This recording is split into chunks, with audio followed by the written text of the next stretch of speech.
Hey there, it's April Perry from Learn, Do, Become Radio. We help people who are drowning in the details of life to create simple systems so they can do what matters most. And today we're talking about good reasons you are afraid to get organized. We want to get to the bottom of these fears that really all of us have when it comes to one thing or another. And I hope that you will feel excited today. Everything that we discuss will be on our show notes page, and so you can just click the link, visit over there. Plus, I'll share some additional information at the end of today's podcast about our Step Mastery Bonus, a time blocking class, and 4 weeks to finish, which is starting September 1st.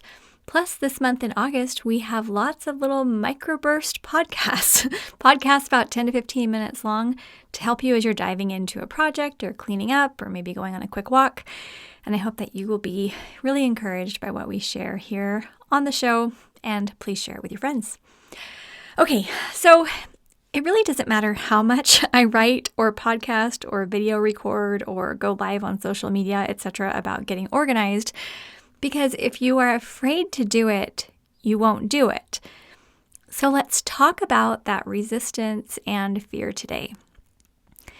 The main idea I want to share is that when we are afraid, there are really good reasons. And if we acknowledge those reasons and talk about them openly, we can take their power away.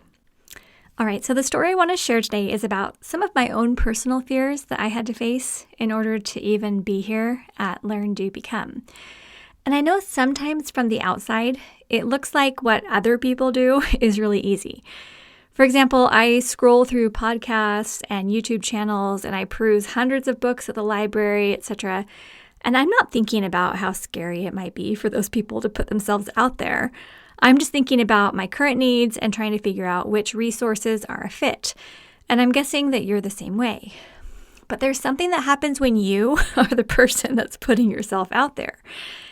Now, getting organized and changing your life, which I'm assuming is why you're here, is definitely putting yourself out there. You're opening yourself up for change. You're about to experience something that is different than anything that you've ever lived before. And that's amazing, and that takes courage, and it's going to be awesome for you. But one thing I've been afraid of for a long time has been building a connection with the Learn, Do, Become community. And I know it sounds weird, but I was afraid that I would be ridiculed. I was afraid people would assume things about me that weren't true. And I was even afraid that I would do too good of a job and then we would have more problems to solve. So for example, back in 2012, I wrote a post that went viral. It had millions of reads. And as a result, the little weekly newsletter that had originally cost me about $30 a month to maintain jumped to something like $300 a month because we had so many subscribers. So not only did my success make my work more expensive, but I felt like people were now looking at me or were then looking at me wondering if I had anything more to give. So it was just a lot of pressure.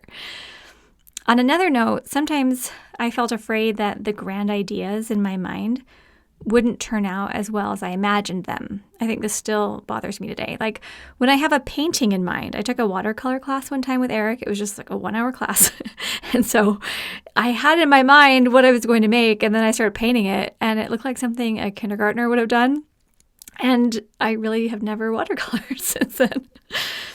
There's this little thought that springs up right next to my big dreams, and it says, maybe I'm not as good as I thought I was.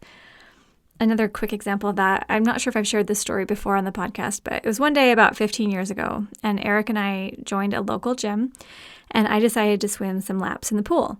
So I was swimming freestyle, and I was feeling so proud of myself, and in my mind I was saying, wow, I'm really good at this. Maybe I should have been a swimmer in high school. I am just flying through this water. And then I looked to my side and I saw an 80-year-old woman on a kickboard who was totally passing me. And I laughed the whole rest of the swim session. And seriously, it's just while I'm recording this podcast and as I had written this as I was preparing, that I realized that I never have again gone swimming, done lap swimming, and I've never watercolored since I had those experiences where I realized like how inadequate I was. Kind of ridiculous, but you know, I'm sure you can relate. So if right now you're feeling afraid about getting organized moving forward here at Learn, Do, Become, you're not alone, but it's incredibly helpful to do some soul searching and figure out what you're afraid will happen once you take that step to organize your life. So I asked some of your peers, some steppers, what were you afraid of when it was time to get going with STEP or right before you joined? So here's from Victoria, and they gave me permission that I could share this with you guys. Okay, so Victoria said, I was really excited initially about getting my life together. Once I got into the content, I realized the reason I was procrastinating and enabling my disorganized behaviors was because I was afraid of various things in each task. Am I going to get in trouble for doing this task wrong? What if other people won't like me when I live the life I want to live? Still wrestle with that one. If I try my hardest and I'm not inhibited, will the failure hurt way more than if I remained inhibited? What if someone trusts me with bigger projects than I'm used to and I disappoint them? What if I get past overwhelm and it turns out when I'm not in crisis, I'm not that interesting? Many of these things still come up, but I've learned how to process them effectively and continue to grow in that practice. Okay, I'm going to have this on the show notes page so you can read because these are really introspective, good questions. Some of the things that Victoria brought up specifically, things like, what if I'm not as interesting when I'm not in crisis? I mean, that's a question that I think a lot of us maybe have subconsciously, but we don't typically articulate it. So anyway, so good. Okay, here's from Dana. I was concerned about the cost. Then that thought left my mind as I started the program and went through the steps. I am a bit of a perfectionist, so I wanted to do things just right. Off and on for the next 5.5 years, I've been working on the steps. I'm making progress with my command center. We're taking some things to Goodwill tomorrow. I guess I can call myself a recovering perfectionist. So just a little side note, anyone who joins STEP, you have lifetime access. So if you don't want to do it right that time, you don't have to. You can come back to it. A lot of people feel really good about that because they think, okay, it's all right. I can just come in and I can work at my own pace. All right, here's from Catherine. I was also worried about the cost and it turning out to fail for me. Things have always been so hard for me my whole life. What works for others required so much personalizing to make it work for me. I told my therapist about my fretting and she said, but what if it actually works for you? How good would that feel? You obviously already sense it has some solutions for you or else you wouldn't even be considering it. And she was right. I'd already found some valuable tidbits in the podcast. Staying in my misery for free no longer seemed like such a good deal. Really, really powerful. And of course, we have a lot of things for free for you, so there's not pressure or stress to join. But sometimes when you actually step in and make that investment in yourself, it's not even just about the resources that you then have access to. It's that act of investing in yourself is telling your subconscious, I believe in myself, and I believe that this is going to change me and my future, and I'm going to take this seriously. Here's from Jen.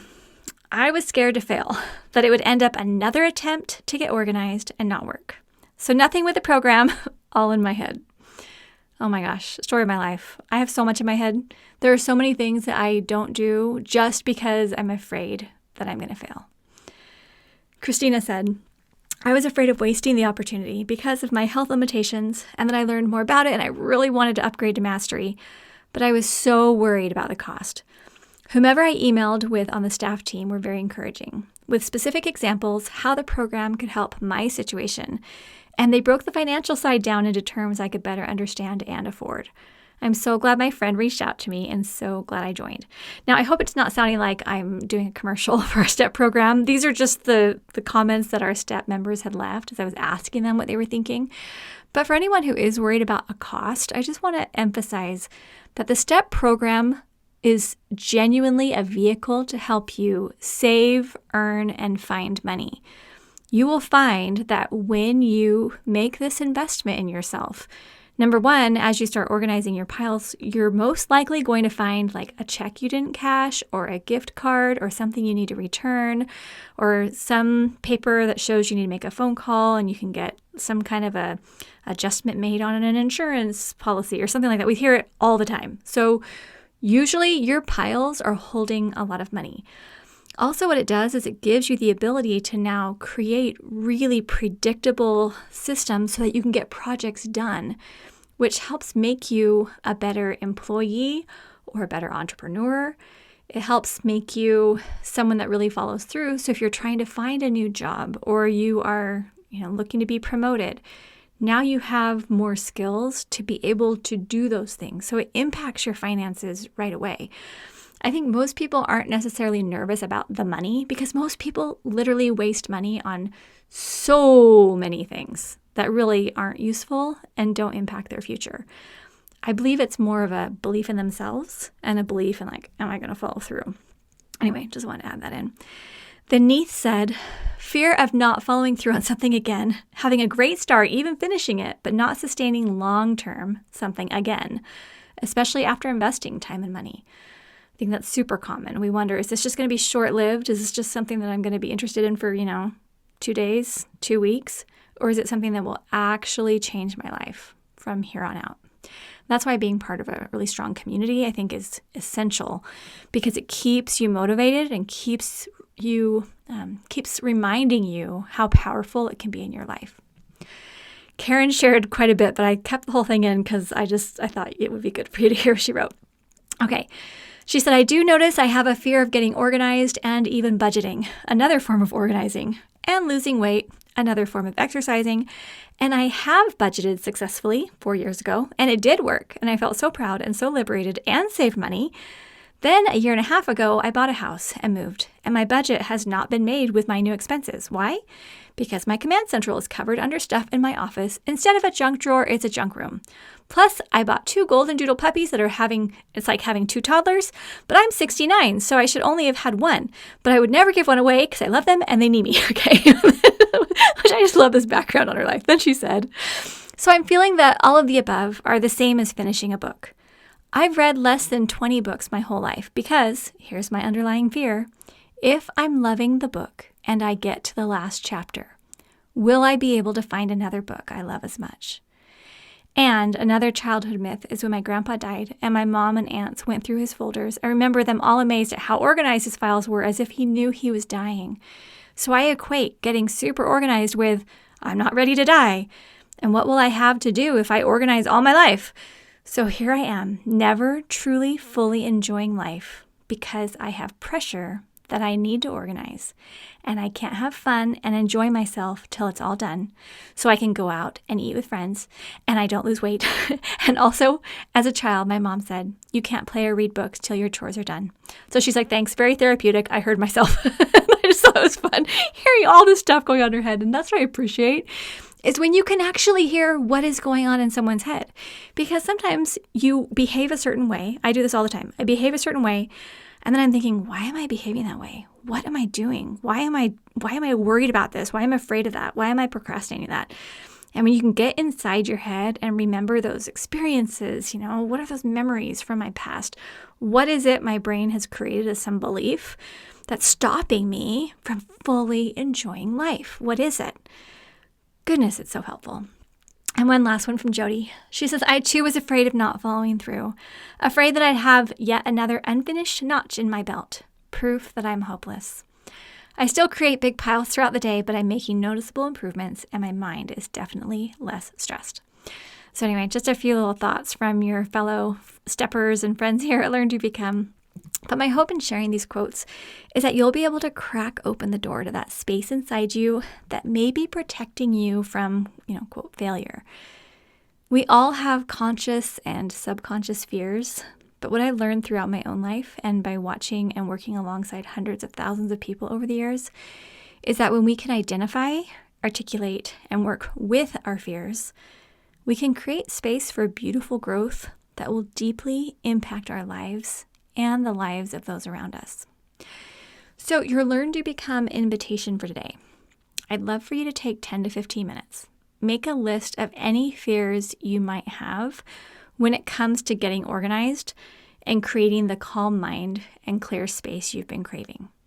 And if you want to share any of them in the comments, come to the show notes page and type them in. We'd love to read them. You can even share anonymously if you want. And remember, there are lots of great free resources here at Learn to Become to support you.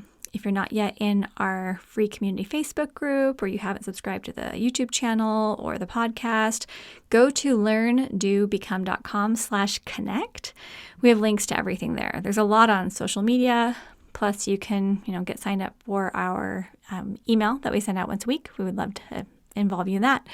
Okay, final little announcements for today. If you want to come join STEP, if you're thinking, okay, April, I'm going to be brave. Our STEP program has a self-study and a mastery version. If you are a mastery member, Jill is doing a time blocking class live on Tuesday, August 23rd. Or as long as you join by the end of August, you can get the recording. Otherwise, you could buy it for $50. But if you come in and join STEP Mastery, when we do our member events, you're grandfathered into those. So we would love to have you just come in, become a STEP Mastery member, and then participate. Get to know the community. You're going to have tons of support. If you go to learndobecome.com/STEP program, you can see our STEP options. You could join. Just message us on either social media or just send a message to email@learndobecome.com. Our whole team is standing by. We want to help you make the decision that you will best serve you. And then finally, we have 4 weeks to finish. That's our small group coaching class that is starting September 1st.